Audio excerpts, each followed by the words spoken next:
Hey everyone, welcome back to Code in Motion. Today we're looking at LeetCode problem number 49, Group Anagrams. Given an array of strings, group the anagrams together. You can return the answer in any order. So let's take a look at example number 1. We have a list of strings, and we're supposed to group these by anagrams.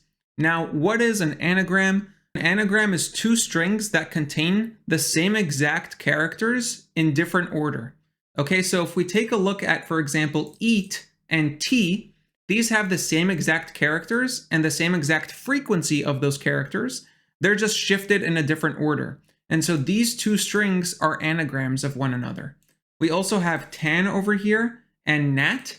These two words are anagrams, and so you'll see in the result they're grouped together. Ate, eat, and T are grouped together as well, and BAT, bat, is alone.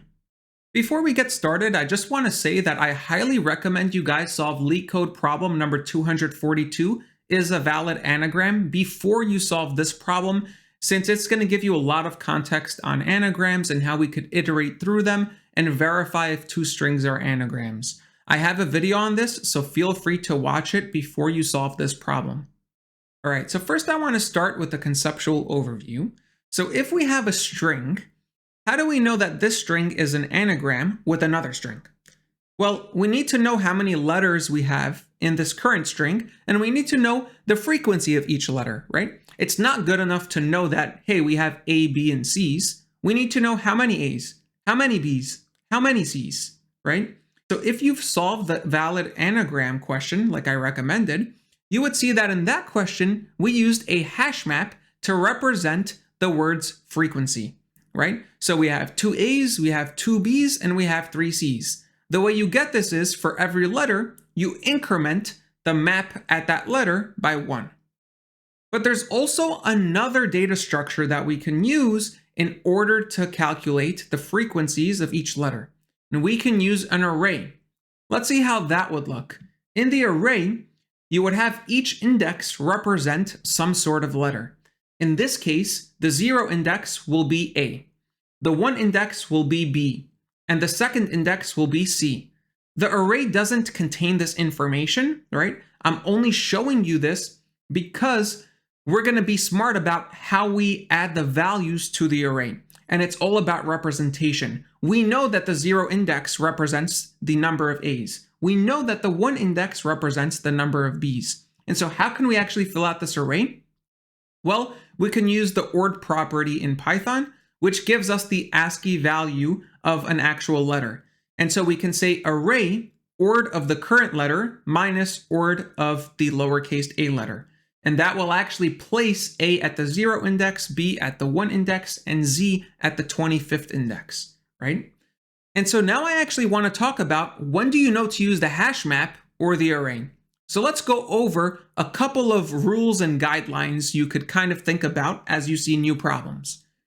Use a hash map when you have a large range of characters, right? For example, if you have Unicode or ASCII, if you have hundreds of characters, then use a hash map because it's going to be very hard to portray that in an array, right? You can't simply say ORD of the letter minus ORD of A because it's going to be hard to track which letters you're looking at. So generally, an array is good if you're looking at alphabetical strings. Next, use a hash map for space efficiency. If you have a lot of sparse data, for example, if you're looking at ASCII where you could have like 128 characters, if you only care about the characters that are present in the string, maybe it's only 5 of those, maybe it's only 10 of those. That means in an array, you're going to have a lot of wasted space where you just store a bunch of zeros.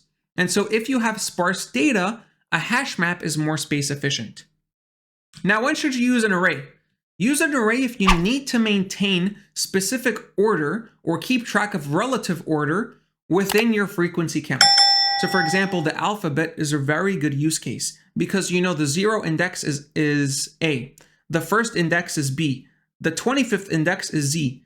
And if you need to keep track of the relative order, if you need to keep track of the frequency of each order, including the zeros. So if your string doesn't have a B and a C and a D, but you still want to maintain that respective order, then using an array is really good. And lastly, which we'll see in this problem, use an array if you need to represent the frequency as a string. And this actually goes back to rule number 3. Because we have an order in an array, if you convert the array to a string, if you just take every single element and add it to a string, then you're going to have a string that's both sortable and searchable, which could be very useful in specific problems. All right, so let's think about how we can actually solve this problem.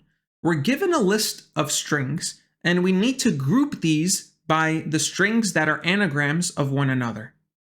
Okay, if we want to group strings, what data structure should we use is the first question we should ask ourselves, right? How are we going to return back our result?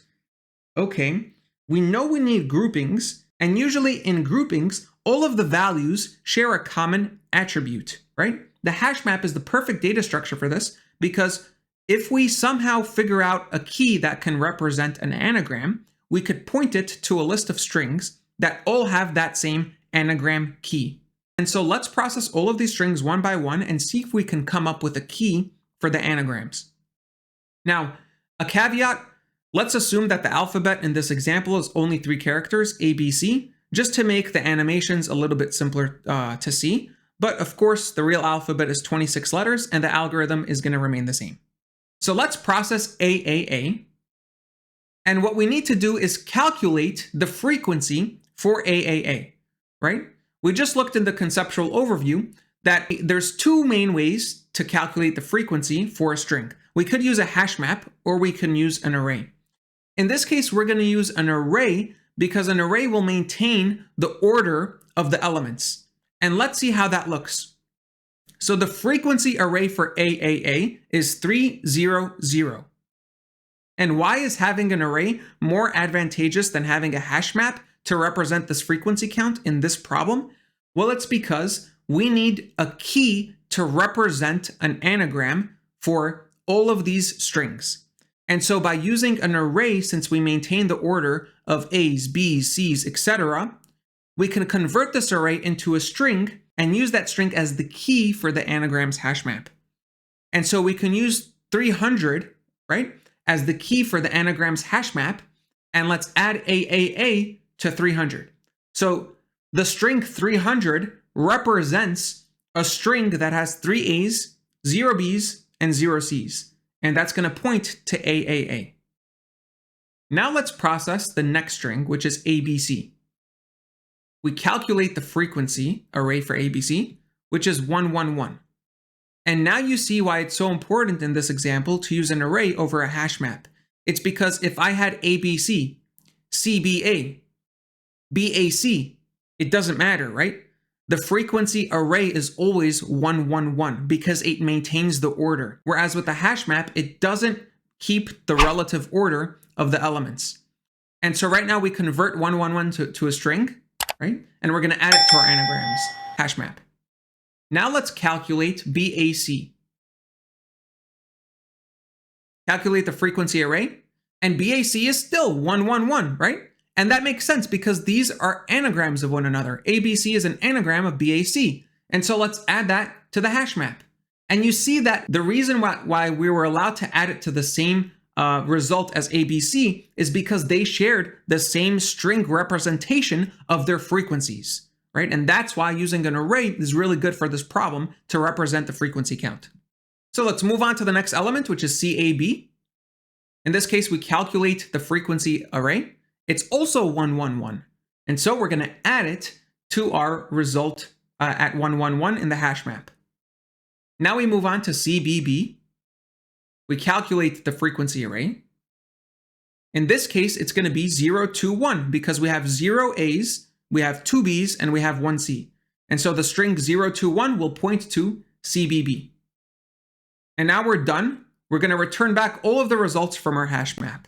So what's the time complexity? The time complexity is going to be O of n times k, where n is the number of words that I have, and k is the maximum length of a word, and the space is also O of n times k, because I'm going to return back essentially the input. Whatever the input is, I have to return back the same exact amount of strings, just in a grouped order.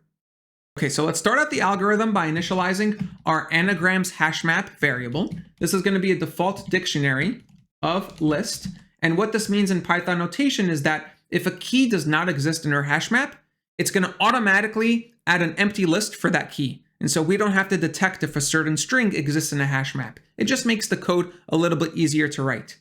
And now we're going to loop through all of our strings. So for s in strings, the input, we're going to say that, so here we have to calculate the frequency array, okay? And so how do we calculate the frequency array? Well, we have 26 characters in the English alphabet. So we're going to initialize an array of all 0, and it's going to be of length 26. So this is going to create an array that's length 26 of all zeros. Now I'm going to say for the character in s, so we're iterating through the string. I'm building the frequency array over here. We're going to say count of ord car.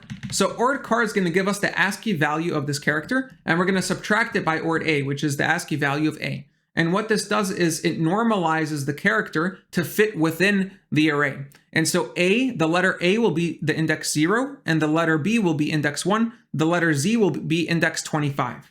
And we're going to increment the value at that index. Now we have the array that represents the frequency of a string. To add this to our anagrams hash map.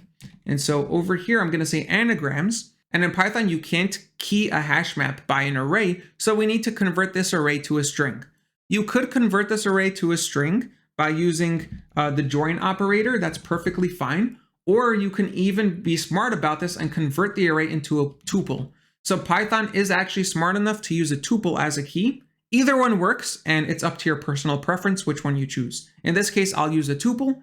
And what we're going to do is append the current string at that tuple's value, or at the string representation of the count frequency array.